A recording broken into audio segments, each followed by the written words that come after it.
Hello. पिछले videos में हमने समुदाय की बात की,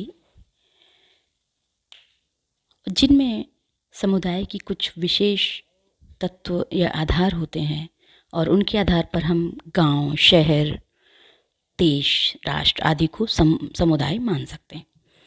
लेकिन इसके अलावा कुछ ऐसे समुदाय भी हैं जिनका मैकाइवर ने उल्लेख किया है, जिनमें समुदाय की कुछ विशेषताएं पाई जाती हैं और कुछ नहीं।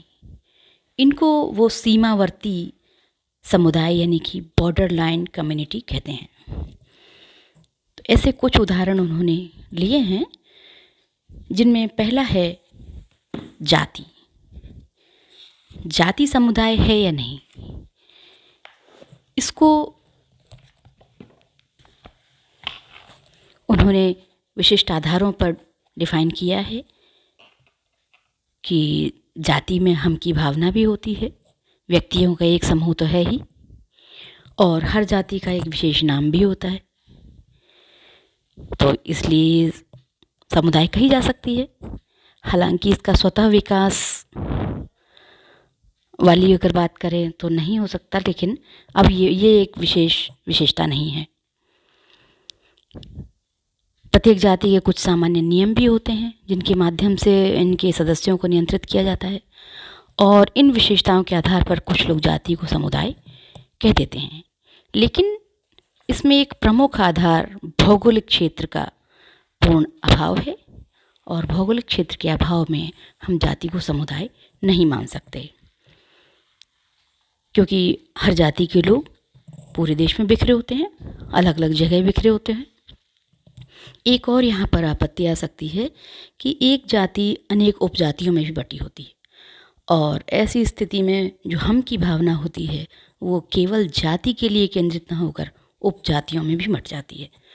तो इन्हीं कुछ कारणों के कारण से जाति को समुदाय नहीं माना जा सकता, और मैकाइवर भी जाति को समुदाय की श्रेणी में नहीं रखते। दूसरा उदाहरण हम पड़ोस का ले सकते हैं। आदिम समाज जो थे, प्राचीन समाज, उनमें अगर हम देखें तो पड़ोस में समुदाय की विशेषताएं पाई जाती थी। कुछ गांव में पड़ोस आज भी समुदाय के रूप में महत्वपूर्ण है, लेकिन अब ऐसे समुदाय बहुत कम हैं। और पहले क्या होता था कि एक निश्चित जगह किसी गांव में पीढ़ी दर पीढ़ी लोग रहते थे, और वो एक ग्रुप की तरह बन जाते थे, समुदाय की तरह बन जाते थे। उनमें सामुदायिक भावना भी थी, उनका नाम भी था। लेकिन अब आधुनिक जो जटिल समाज हैं, नगरीय समाज हैं, उनमें पड़ोस में लोग एक दूसरे को जानते भी नहीं, तो हम इसको समुदाय नहीं कह सकते। पड़ोस का स्वतः विकास भी नहीं होता, जानबूझ करके नई कॉलोनियाँ बसाई जाती हैं जिनमें व्यक्ति अपनी इच्छा अनुसार घर बनाता है, यानी अपने पड़ोस को चुनता है, कह सकते हैं। नियमों को भी कोई सामान्य व्यवस्था नहीं होती, इसलिए हम कुछ अपवादों को छोड़ करके पड़ोस को समुदाय नहीं कह सकते। तीसरा जो बॉर्डर लाइन उदाहरण है, बंदी गृह। बंदी गृह को मैकाइवर पेज ने समुदाय माना है। वो कहते हैं कि जेल में व्यक्तियों का एक निश्चित समूह होता है, एक निश्चित भौगोलिक क्षेत्र भी होता है, और उन कैदियों में यानी जेल में निवास करने वाले लोगों में कुछ हद तक सामुदायिक भावना भी पाई जाती है।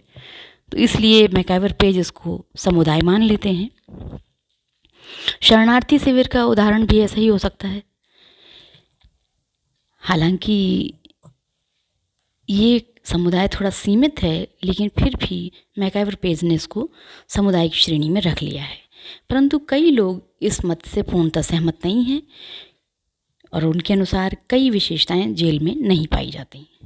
तो इसलिए हम इसे समुदाय कैसे मान सकते हैं? जैसे सबसे बड़ी विशेषता कि जेल के कैदियों में कोई हम की भावना या अपनत्व या लगाव नहीं होता, और इसके बिना हम जेल को समुदाय नहीं मान सकते। दूसरी चीज़, जेल में सभी का सामान्य जीवन नहीं होता, एक सा नहीं होता सबका जीवन। अपराधी की परिस्थिति या अपराध की प्रकृति के हिसाब से उसको अलग अलग श्रेणी में रखा जाता है, अलग अलग सुविधाएं मिलती हैं, अलग अलग सजाएं मिलती हैं। इस हिसाब से सामान्य जीवन भी नहीं, और व्यक्ति की सारी आवश्यकताएं भी जेल में पूरी नहीं हो सकती। कोई पारिवारिक जीवन नहीं, जेल का स्वतः विकास भी नहीं होता और जेल में स्थायित्व का भी अभाव होता है। तो हम कह सकते हैं कि जेल समुदाय न हो करके समुदाय जैसा प्रतीत तो हो सकता है, या समुदाय का एक अंग मान सकते हैं, एक समिति मान सकते हैं जिसे एक विशेष उद्देश्य को लेकर बनाया गया है, लेकिन समुदाय मानना थोड़ा सा कठिन है। हालांकि मैकाइवर पेज ने इसको समुदाय की श्रेणी में रखा है। ऐसे ही किसी राजनीतिक दल, आर्थिक संगठन, धार्मिक संघ, विद्यार्थी समूह, कर्मचारी संगठन, परिवार आदि, इनको समुदाय नहीं माना जा सकता, क्योंकि इनमें समुदाय के आवश्यक आधारों और विशेषताओं का कहीं ना कहीं अभाव पाया जाता है। तो इस तरह से हम सीमावर्ती समुदायों को समझ सकते हैं कि जिनमें कुछ विशेषताएं हैं